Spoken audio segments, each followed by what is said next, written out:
Louvado seja nosso Senhor Jesus Cristo, para sempre seja louvado. Então, irmãos, bom dia a todos, bem-vindos a esse momento de reflexão da Palavra de Deus. Hoje, nesse quinto domingo da Quaresma, estamos aí nos aproximando praticamente já da Semana Santa, estamos há poucos dias da Semana Santa.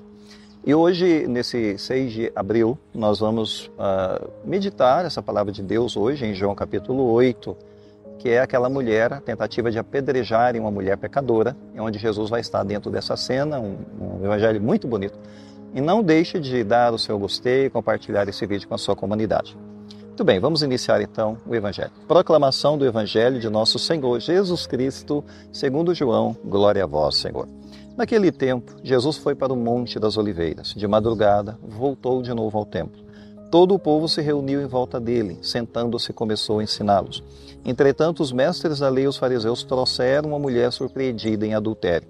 Colocando-a no meio deles, disseram a Jesus: Mestre, essa mulher foi surpreendida em flagrante adultério. E Moisés, na lei, mandou apedrejar tais mulheres. Que dizes tu? Perguntavam isso para experimentar Jesus e para terem motivo de o acusar.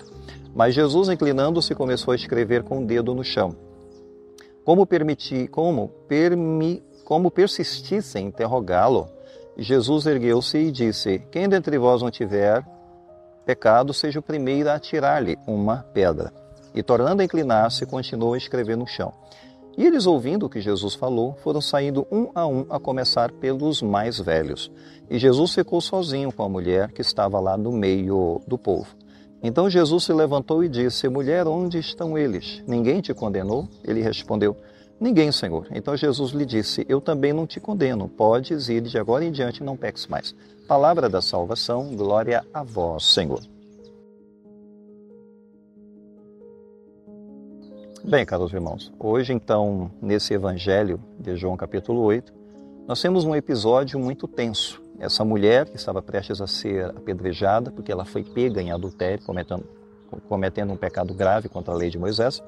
Mas existe aqui uma lição sobre justiça, mas também sobre compaixão.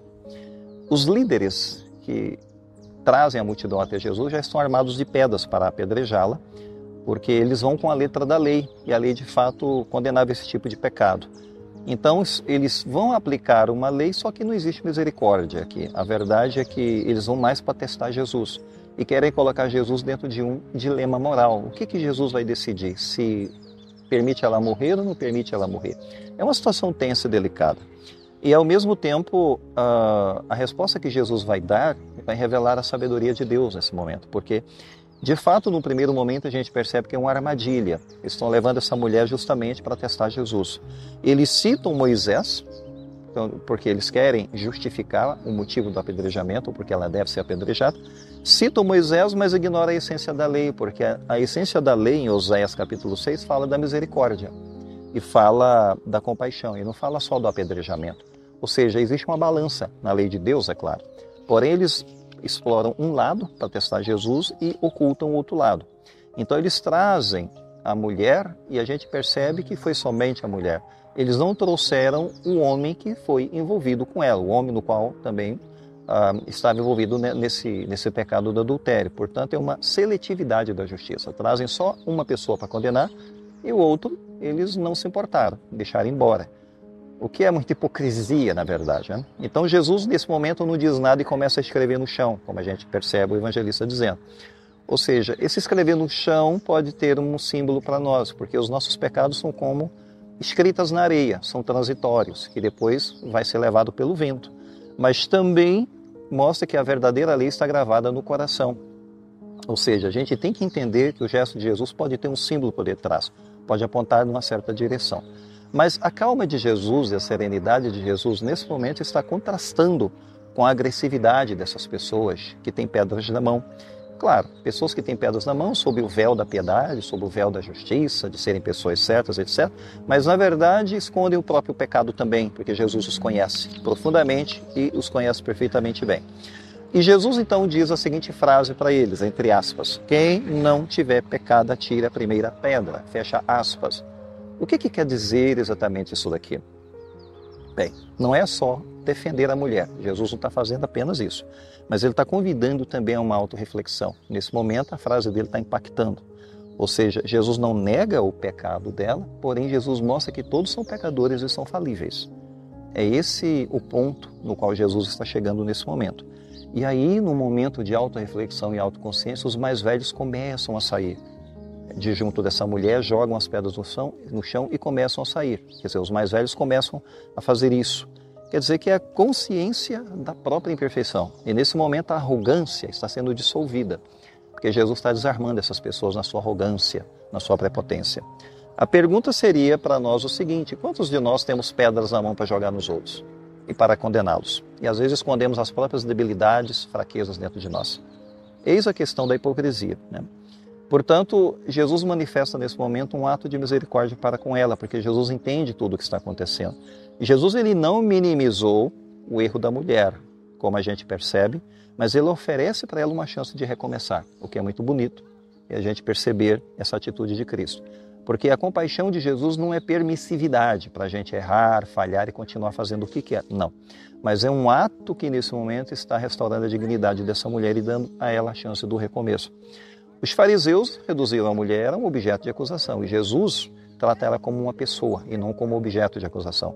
Então o tratamento de Jesus e o tratamento dos fariseus são completamente diferentes, porque a misericórdia de Cristo vai exigir, né, para ela também a necessidade da transformação. Não é apenas vai e continue fazendo o que quer da sua vida, não, mude a sua vida. Vai e não peques mais. A mudança de vida diante de Deus e aos olhos de Deus é algo que é agradável a Deus. Então, existe um equilíbrio entre graça e justiça, como a gente percebe. Porque a gente é desafiado a equilibrar na nossa vida a verdade e também o amor.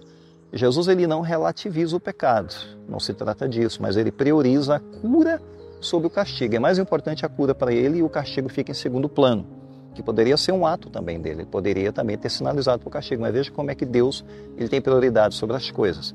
E no mundo cruel, no mundo cheio de julgamentos e indiferenças, é importante a gente perceber que a cura está antes do castigo. A cura está antes do castigo. A conclusão para nós é muito simples, porque a cena ela vai terminar com Jesus e ela sozinhos. Todo mundo vai se embora, fica somente ela e Jesus. Ninguém te condenou? Pergunta Jesus a ela. E ela diz, não, Senhor, então também vá. Eu também não te condeno, vai e não peques mais. Ou seja, a misericórdia de Jesus a salvou e deu para ela uma chance de recomeçar, né? Portanto, Jesus, que poderia ter todo o direito do mundo de ele mesmo atirar uma pedra nela, porque ela é uma pecadora diante de Deus, mas veja como Jesus a tratou com misericórdia. Porque Jesus ele escolhe carregar o pecado e o peso desse mundo. Ele escolheu não condenar ninguém, ele escolheu carregar o peso por nós, que nós não suportamos carregar, que é o peso das nossas falhas, misérias e pecados. Porque ele é forte e tem poder para isso. Então a gente precisa se amparar na misericórdia de Cristo. E que ele nos ajude a substituir as pedras do julgamento em nossa vida e as pedras da indiferença que nós carregamos em nossas mãos. E nos ajude a viver segundo a lei da compaixão e da misericórdia, que também estão escritos no Antigo Testamento.